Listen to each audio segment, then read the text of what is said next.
اعوذ باللہ من الشیطان الرجیم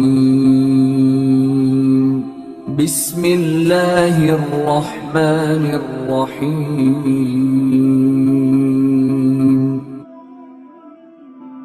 اور حضرت امام ابو بکر بن مقری رحمۃ اللہ تعالیٰ علیہ آپ فرماتے ہیں کہ ہوا یوں کہ کریم آقا علیہ السلام کے مزار اقدس کے اوپر میں بھی حاضر تھا اور علامہ طبرانی بھی حاضر تھے اور ابو شیخ رحمۃ اللہ تعالیٰ علیہ یہ سب حاضر تھے۔ ہم یہ جواہر البہار کے اندر جذب القلوب کے اندر بھی موجود ہے۔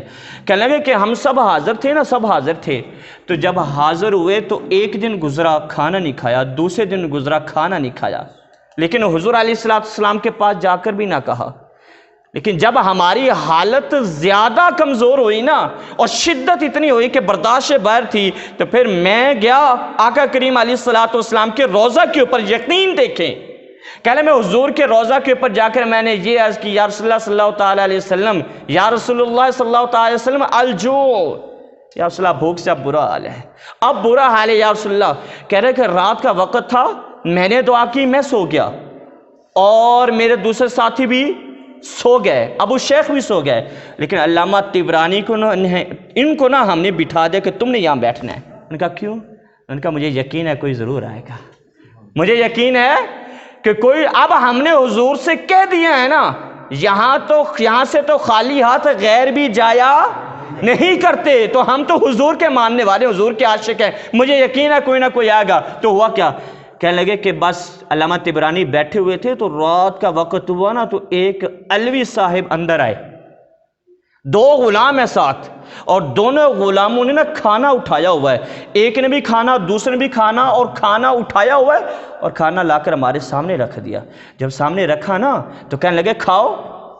انہوں نے کہا کھاتے تو ہیں، ایک بات تو بتاؤ کہ تمہیں کیسے پتا چلا؟ انہوں نے کہا جس کو تو نے بتایا اس نے مجھے بتایا ہے۔ کیسے بتایا؟ انہوں نے کہا دعا تم نے یہاں پر کی، تم نے دعا کی، تم نے یہاں پر بھوک کی شکایت کی، تمہاری دعا سے میرا بھی کام بن گیا۔ میں سو رہا تھا، میرے آقا آئے اور آ کر کہنے لگے علوی جا، وہاں پر نا میرے دو مہمان بیٹھے، ان کو کھانا کھلا۔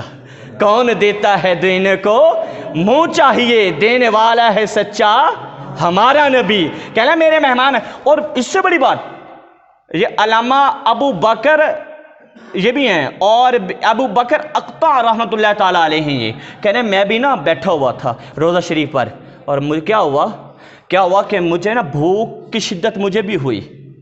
یہ اور بات ہے، یہ جذب القلوب کے اندر ہے۔ کہہ رہا ہے کہ مجھے بھوک کی شدت ہوئی، ایک دن گزرا، دو گزرے، تین گزرے نا، لیکن جب شدت زیادہ ہوئی نا تو میں نے آقا سے کہا آقا اب تو برداشت نہیں ہوتا، یا رسول اللہ اب تو برداشت، انہیں پتہ تھا نا کون دیتا ہے دینے کو منہ چاہیے، دینے والا ہے سچا۔ انہوں نے کہا کہ میں نے آقا یا رسول اللہ اب تو بھوک برداشت نہیں ہو رہی، یا رسول اللہ اب تو انتظام ہو جائے۔ کہہ رہا دعا کر کے سو گیا، اوہ سوا تو آنکھ بند ہوئی، قسمت جاگ اٹھی، آنکھ لگی، قسمت جاگ اٹھی۔ میں نے دیکھا میرے آقا تنہا نہیں آ رہے، عمر بھی آ رہے ہیں اور ابو بکر بھی ساتھ میں آ رہے ہیں، اور میرے آقا ایک جانب میرے آقا کے حضرت ابو بکر صدیق ہیں، دوسرے عمر فاروق ہیں، مولا علی بھی ساتھ ہیں۔ اور میرے آقا نے آ کر پوچھا تجھے بھوک لگ رہی ہے؟ میرے آقا نے جیب سے ایک روٹی نکالی، مجھے تھما دی، اور جب مجھے تھمائی، خواب کا عالم ہے، خواب کے اندر دیکھ رہا ہوں، کہہ رہا میں نے خواب کے اندر آدھی روٹی کھائی، اتنے میں میری آنکھ کھلی تو باقی دیکھا آدھی ہاتھ میں موجود تھی میرے، باقی آدھی۔ تو مدینہ کی محبت پیدا کرے، میرے آقا کی محبت پیدا کرے۔